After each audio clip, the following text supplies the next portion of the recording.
சட்டமேதை அம்பேத்கர் குறித்தான உள்துறை அமைச்சர் அமித்ஷாவுடைய கருத்துக்கு தொடர்ச்சியா தமிழகம் முழுவதும் பல்வேறு போராட்டங்கள் நடைபெற்று வருது. எதிர்க்கட்சிகள் போராட்டங்கள் இல்ல, இதுல போராட வேண்டிய அவசியமே இல்லை. மரியாதைக்குரிய அமித்ஷா அவர்கள் பெயரளவில் நீங்கள் மரியாதைக்குரிய அம்பேத்கர் அவர்களை பயன்படுத்துகிறீர்கள்.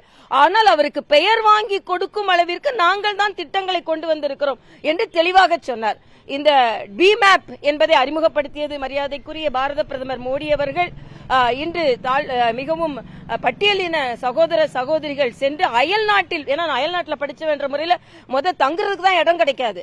அவர் லண்டனில் தங்கி படித்த இடத்தை கொடுத்து அந்த மாணவர்கள் மாணவிகள் இலவசமாக கல்வி கற்பதற்கு ஏற்பாடு செய்திருக்கிறார்கள். அரசியலமைப்பு சட்டம் தான் எனது புனித நூல் என்று சொன்னவர் நமது பாரத பிரதமர். அதே மாதிரிதான் மரியாதைக்குரிய அமித்ஷா அவர்கள் ஏறக்குறைய 1.5 மணி நேரம் பேசினார்.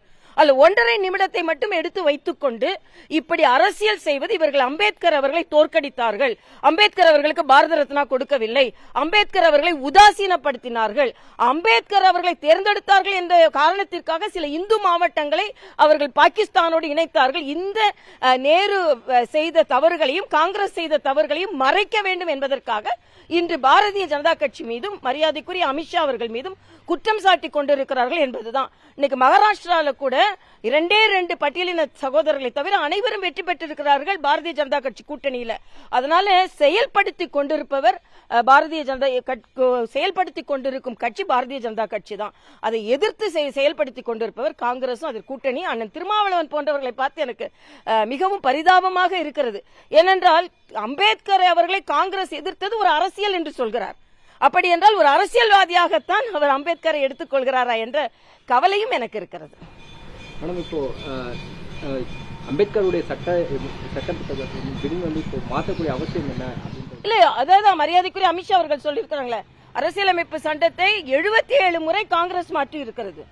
அவர்கள் எமர்ஜென்சிங்க, நான்லாம் எமர்ஜென்சியில பாதிக்கப்பட்ட நபர். நாங்களாம் எங்க அப்பா 10 மாதம் சிறையில் இருந்தார்கள். நாங்களாம் எமர்ஜென்சி அப்ப பாதிக்கப்பட்ட குழந்தைகளாக இருக்கும் போது.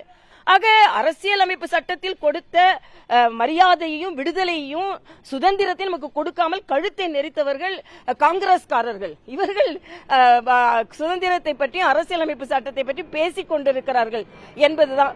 மரியாதைக்குரிய நமது ராணுவ அமைச்சர் ஒரு அழகான ஒரு வார்த்தையை சொல்லியிருந்தார். இவர்களெல்லாம் அரசியலமைப்பு சட்டத்தை கையில் எடுத்துக் கொண்டு திரிகிறார்கள், நாங்கள் அதை கிரீடமாகவே வைத்திருக்கிறோம் அப்படின்னு சொல்லியிருக்கிறார். மரியாதைக்குரிய பாரத பிரதமர் அதை கிரீடமாகவே வைத்திருக்கிறார் என்பதுதான் எனது கருத்து. நேற்று கூட அண்ணன் ஸ்டாலின் கைத்தடியை கொடுத்தது. ஆக திராவிட மாடலுக்கு இதுதான் அடையாளம் என்று சொல்லியிருக்கிறார். அது மரியாதைக்குரிய பெரியார் அவர்கள் வைத்திருந்தார்கள் என்பதில் எனக்கு மாற்று கருத்து இல்லை. ஆனா நாங்க செங்கோலை கொடுத்து ஆட்சி நிமிர்ந்து இருக்கிறது. இன்று கைத்தடியை கொடுத்து ஒரு சிம்பாலிக்காக வீரமணி அவர்கள் தமிழக அரசிற்கு இன்று இதுதான் தேவை என்று சொல்லி இருக்கிறார் என்று நான் நினைக்கிறேன். தமிழகத்தில் ஆணவ கொள்கைகள் அதிகமாக நடந்து நிச்சயமா. ஆமா, இப்ப கூட்டணி கட்சிகள் மரியாதைக்குரிய பாலகிருஷ்ணன் அவர்கள் சொன்னதை நான் ஒப்புக்கொள்கிறேன். இது பாராளுமன்றத்தில் ஒரு கேள்வி கேட்கப்படுகிறது. தமிழகத்தில் பட்டியலின மக்களின் சுதந்திரம் எப்படி இருக்கிறது என்றால் 325 கிராமங்களில் பட்டியலின மக்கள் மிகுந்த மோசமான நிலையில் இருக்கிறார்கள் என்று பாராளுமன்றத்திலேயே பதில் சொல்லப்பட்டிருக்கிறது. அதனால் நிச்சயமாக இன்னைக்கு வேங்கை வயலுக்கு இன்னும் பதில் கிடைக்கவில்லை. அதனால் பட்டியலின மக்கள் பாதிக்கப்படுவது தமிழகத்தில் என்று கூட்டணி கட்சியை ஒப்புக்கொண்டதற்கு நான் நன்றியை தெரிவித்துக் கொள்கிறேன். இப்படித்தான் அவங்க கூட்டணி கட்சிகள் ஒவ்வொன்றாக அவர்களின் தவறை உணர்ந்து திராவிட முன்னேற்ற கழக கூட்டணி, அண்ணன் திருமாவளவன் உள்ள இருப்பாங்களான்னு தெரியாது, கம்யூனிஸ்ட் உள்ள இருப்பாங்களான்னு தெரியாது, சகோதரர் வேல்முருகன் அவர்கள் உள்ள இருப்பாங்களான்னு தெரியாது, 200 என்று அண்ணன் ஸ்டாலின் சொல்லிக் கொண்டிருப்பது நிச்சயமாக கனவாகத்தான் போகும் என்பது எனது கருத்து.